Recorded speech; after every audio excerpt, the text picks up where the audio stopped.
This video is not going to tell you the exact items you need to buy for a perfect capsule wardrobe. There's no such thing as a perfect capsule wardrobe. This video is not even going to give you specific style advice. There's plenty of other resources for that out there.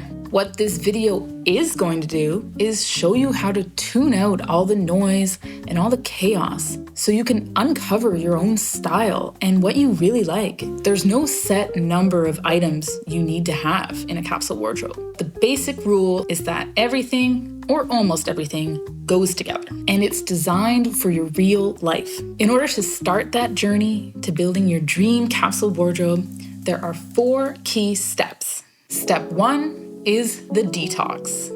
This is a crucial first step, and it can't be skipped because this is how you're going to break the cycle of impulse shopping. So first, you're going to stop following fashion bloggers, influencers, and anyone doing shopping hauls. They are trying to sell you more clothes, trends, and aesthetics, not style. And they're trying to sell you their aesthetic, whatever that happens to be at the moment, because it changes with every trend cycle. Delete any shopping apps on your phone if you have them, and stop going to stores in person or online unless you have a plan. Maybe even try a no-buy period so you can get a handle on what you already have. This will also help you identify any gaps in your wardrobe so you can focus on bringing in items that will make your clothes more wearable. Forget about the capsule wardrobes you see on places like Pinterest. The ones with a certain number of items based around specific pieces and basics you need to have. First of all, no one person is going to tell you what you need to have. And if you love clothes and fashion, this is just going to leave you feeling bored and uninspired, which is going to cause you to fall back into those old shopping habits. Start following people who teach you how to find personal style, regardless of how much the clothes cost or where they come from. It also helps to follow people with knowledge about the fast fashion system and how to find better alternatives. Some of my favorites are Ali Art, Justine Leconte, and Daria Andronescu from Wonder Wardrobe. And I'll have links to their channels in the description below. Start looking for inspiration outside of traditional fashion circles too. Look to art, look to past decades, and look to people in real life. Beauty and inspiration is all around us, not just in the perfectly packaged thing we're being sold online. Step 2 is the audit. Start with the 80-20 rule. Keep in mind that 80% of the time, we're only wearing 20% of our clothes. You don't have to replace your whole wardrobe, and you shouldn't replace your whole wardrobe. You likely already have the foundation for your capsule wardrobe. It's just obscured by all the clutter. So start by getting rid of anything that's too tight or too loose. Get rid of anything that can't be altered and anything you definitely no longer wear that's just taking up room. Basically, get rid of what's getting in the way and no longer serving you so you can make room for the wardrobe you deserve. Next, start with the season you're currently in and store away any out-of-season items. Now, you can see where to effectively fill those gaps. Find your colors and figure out what you like by looking at patterns and themes among your most worn items. Next, consider what you spend most of your time doing. Remember, you're building a wardrobe for your real life, not a fantasy life. Step 3 is figuring out a budget and method. You can build a capsule wardrobe on any budget. It doesn't have to consist exclusively of ultra high-end pieces from expensive, sustainable brands. But investing in quality pieces does help with the longevity of your wardrobe. You can absolutely thrift your way to a capsule wardrobe if you shop strategically, go in with a plan, and know what to look for. That's been my main method for the past few years. But be careful about thrifting without a plan.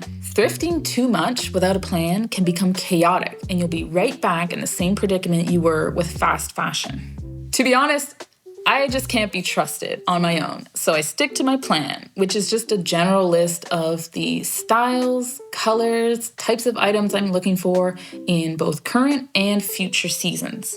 I keep my list in my purse. This is what it looks like. On the front, I have a list of priority purchases. I will also have a section for goal purchases or kind of longer term. And then on the back, I have some key statements about my overall style I'm going for. I also like to mention on my list the parameters around the items I'm looking for. So ideally, these items will be secondhand and natural materials where possible. Anyway, back in the purse. But back to shopping methods. While I was planning this video, I came up with a little Venn diagram to illustrate how you can plan your approach to building your capsule wardrobe. I'm gonna draw it for you. So, if the first circle represents budget-friendly, this circle represents eco-friendly, and this circle represents long-lasting. Let me show you. So top circle, budget-friendly, eco-friendly, long-lasting. This is what I've identified as kind of the 3 core pillars of a good capsule wardrobe. You can hit 1 or 2, but ideally you want to hit all 3. So if you were just focusing on budget-friendly, you could say fast fashion is in that circle. If you were focusing on eco-friendly, maybe sustainable brands, secondhand, budget-friendly and eco-friendly together, maybe you're looking at cheaper thrifting options. Eco-friendly and long-lasting, maybe you're looking at some of those higher-end sustainable brands. Budget-friendly and long-lasting was a tough one. I'm thinking maybe some off-market retailers like in Canada, places like Winners and Marshalls, or if you're in the States, it would be TJ Maxx, factory stores and outlet stores where you can get better quality for cheaper. But that sweet spot right in the middle, I think the place that hits all 3 is a really good consignment store that curates what they bring in. It's messy, but you get the idea. So good quality consignment hits all 3. Finding a really good consignment store in your neighborhood is gonna do you wonders because, first of all, you can get to know the people who own it and they get to know your style and what you're looking for. At my favorite local consignment store, they even have a wish list option. I was on the hunt for a specific style of coat. I let them know what I was looking for. They put it on the list. And within a few months, they got in touch with me to let me know that they had just received some new items in and there was a coat in there. And I ended up buying it. It was beautiful. It was exactly what I was looking for. So get to know your local consignment store. If you have one near you, you can also sell your clothes there if you have some higher quality items that you're looking to pass on. And then you get to create this beautiful little circular economy, beautiful little community around sustainable style and slow fashion. Depending where you live, it might be tough to access a variety of options for building a capsule wardrobe, but there are lots of ways to go about it. So with enough effort, it's still totally doable. Finally, step 4, the process of building a capsule wardrobe boils down to a formula. Think outfits, not items. Focus on versatility and seeing how many outfits you can get out of your clothes. Always prioritize versatility when bringing any new item into your wardrobe. How will it go with everything else? How many items can I pair this with? If the answer isn't multiple ways and multiple things, reconsider that item. Establishing a color palette is also huge for coordination and versatility. And you don't even have to pay someone to do your seasonal color analysis. There are lots of resources out there on YouTube and elsewhere for free.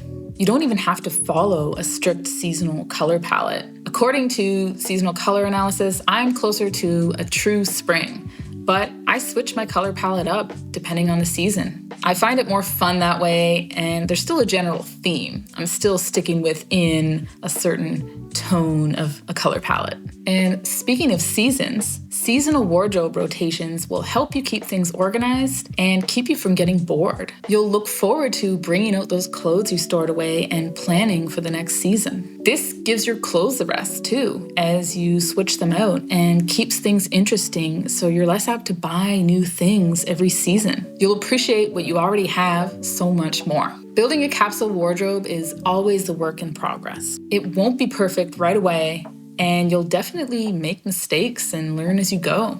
But you'll hopefully get to a state of maintenance where things will be more manageable. You'll be more content, and your capsule wardrobes will evolve with you as your life and your body evolves.